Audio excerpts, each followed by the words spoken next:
5단계 패턴 학습 최종 정리 한번 해보도록 할게요.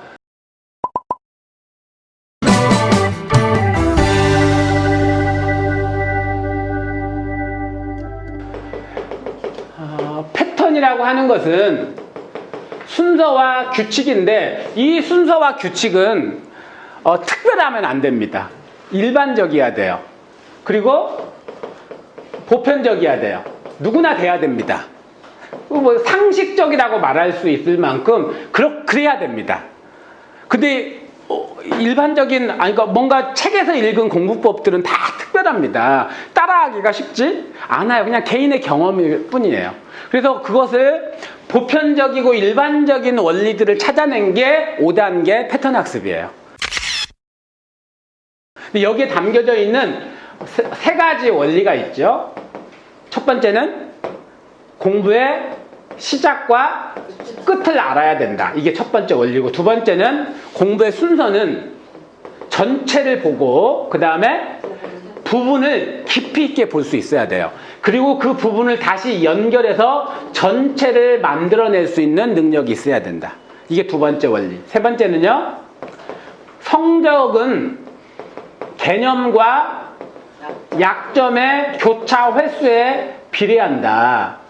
그러니까 왔다 갔다 많이 해야 된다. 그러니까 이 틀을 가지고 틀대로 가면 안 되고 왔다 갔다 어떻게 하면 많이 할 수 있을까? 이걸 생각하면서 우리 아이들 지도해야 됩니다. 자, 어떻게 시작해서 어떻게 끝낼 것인가? 크게는 두 단계로 나눈다고 했었죠. 무슨 학습과 무슨 학습이었냐면 개념학습과 약점이었죠. 약점. 개념학습과 약점학습. 그리고 각 단계별로 개념에는 3단계, 약점에는 2단계가 있다고 이야기를 했죠. 1단계는 뼈대, 2단계는 이해, 3단계는 정리, 4단계는 질문, 5단계는 통합. 자, 이것이 이제 5단계 패턴 학습의 내용인데, 하나씩 살펴보면 뼈대 학습의 핵심은 뭐냐면 골조 만들기, 골조 세우기, 전체 보기죠. 전체를 보는 거죠. 전체 흐름을 파악하는 것, 혹은 내비게이션을 장착하는 것과 같다. 이것을 이야기하면서 청소박사 이야기도 하고 백시박스 원리, 8020 법칙 등등의 많은 얘기들을 제가 좀 드렸죠. 뭐 선비들의 공부법도 이야기했죠. 거일반산법도 얘기했고요. 박지원의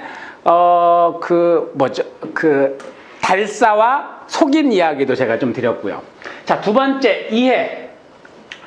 이해는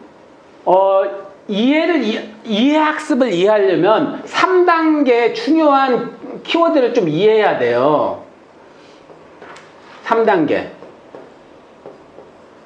결국에 왜 이해학습을 왜 하느냐? 결국엔 뭐냐면요, 우리 아이들의 응용 심화 능력을 갖게 해주기 위해서 이해학습을 하는 거예요. 그러니까 단순히 내용을 이해해, 배경 지식을 모르는 거 알고 그 다음에 어휘를 몰라, 그걸 알고 이 정도에서 끝나면 절대로 안 됩니다.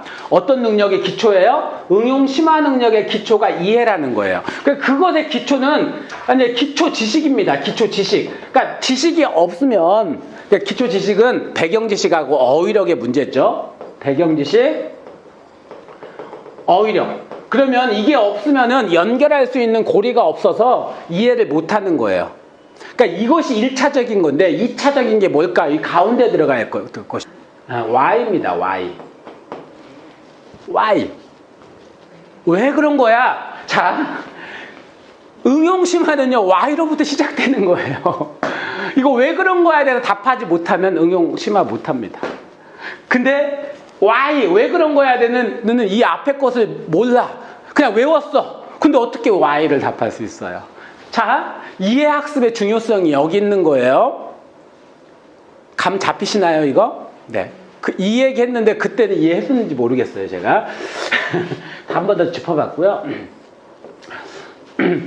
세 번째는 정리로 가보겠습니다. 정리의 다른 말을 재배열이라고 이야기했죠. 아까 재배열 능력을 좀 설명을 드렸는데, 자, 하나만 뭘 정리해 볼 거냐면, 재배열을 잘하는 법이 뭘까? 오, 맞아요. 잘 버리기죠, 잘 버리기. 버리기를 잘해야 재배열을 잘한다고 했어요. 그것을 이제 어려운 말로는 중요한 것과 덜 중요한 것, 시험에 나올 것과 나오지 않은 것들을 구분하는 능력. 그게 메타인지가 바탕이 되는 거겠죠. 어떤 게 중요한지 덜 중요한지. 그런데 잘 버리는 것이 먼저입니다. 버리지 못하기 때문에 정리 안 되고 시간 너무 많이 들고 시간 들여서 이게 정리했지만 나중에 써먹지 못하는, 실제로는 공부가 되지 않는, 근데 그런 안 보는 노트, 그러니까 좋지 않은 노트를 만드는 이유가 되겠죠. 질문으로 가보겠습니다. 질문은 두 가지의 질문이 있다고 그랬어요. 첫 번째는 내가 만든 질문, 두 번째는 남이 만든 질문.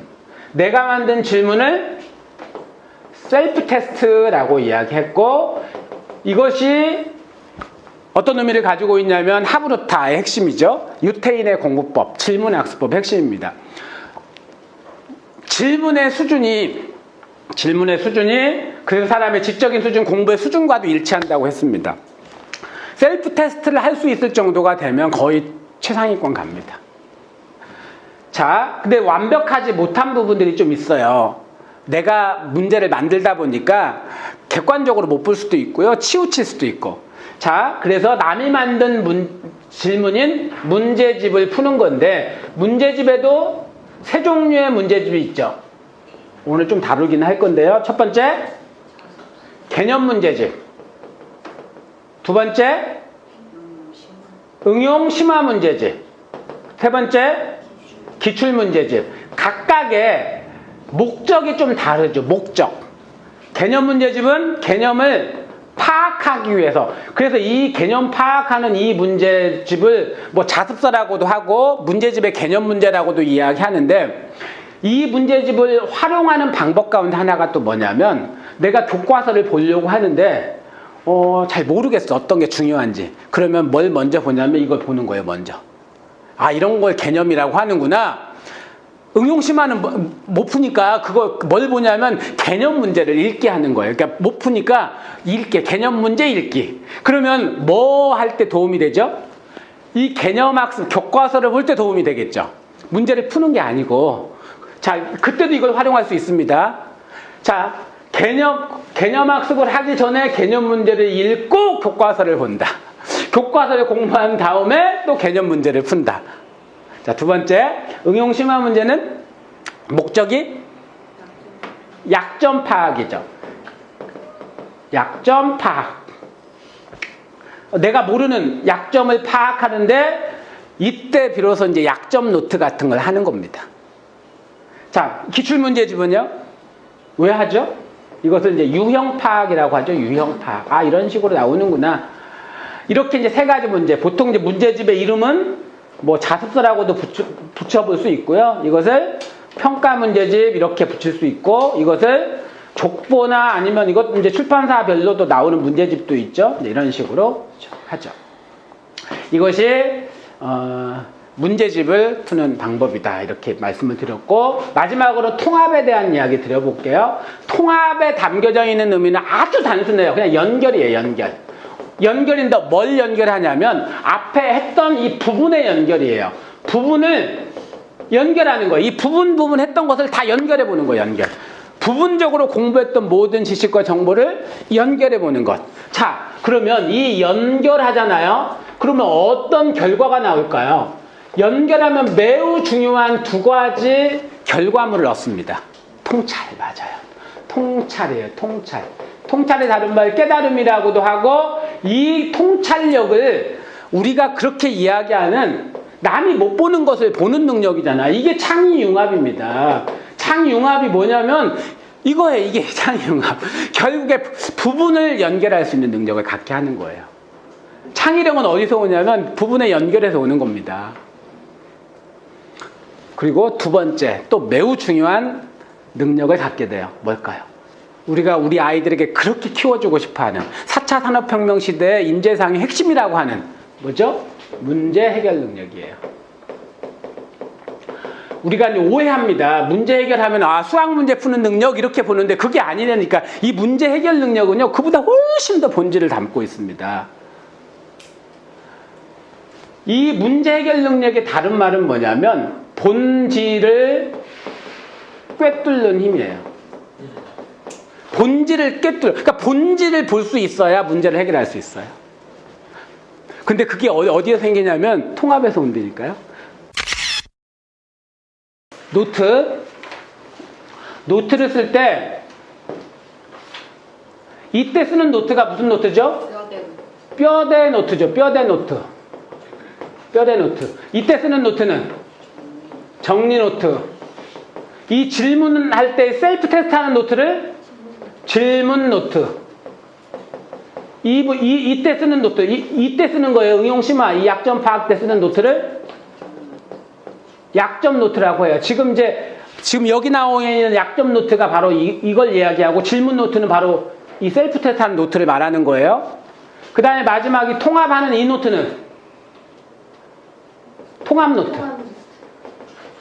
그러니까 5단계 패턴 학습으로 적용하는 노트가 이렇게 5개의 노트가 있다. 우리 바인더에. 그리고 평상시에 하는 무슨 노트가 하나 더 있죠? 복습 노트. 이렇게 이해를 하시면 되겠습니다. 어쩌면 저도 이제 지금 이 메타 코칭을 통해서 자기주도 학습에 대한 전체를 사실은 조망한 겁니다. 이렇게 전체를 만든 것이 이제 이 표죠. 이렇게 만든 거죠. 어떤 생각? 전체를 놓고 보니까 이제는 전체를 보면 알면요. 뭐가 쉬워지냐면 상담이 정말 쉬워집니다. 어떤 아이가 문제가 있을 때 그 전체 이 그림을 제가 그렸던 이 메타 코칭에 대한 전체 그림 이런 전체 그림을 알면은 어떤 아이들 만나더라도 탁 짚어줄 수 있어요. 어떤 게 문제인지. 결국에 그것은 통합에서 오는 거예요. 통합. 그래서 이제 아이들을 개인적으로 코칭하거나 학부모를 상담할 때 좀 쉬워질 겁니다. 전체를 볼 수 있기 때문에. 바로 문제를 해결할 수 있는 능력까지 생긴다. 이게 5단계 패턴 학습에 담겨져 있는 내용입니다.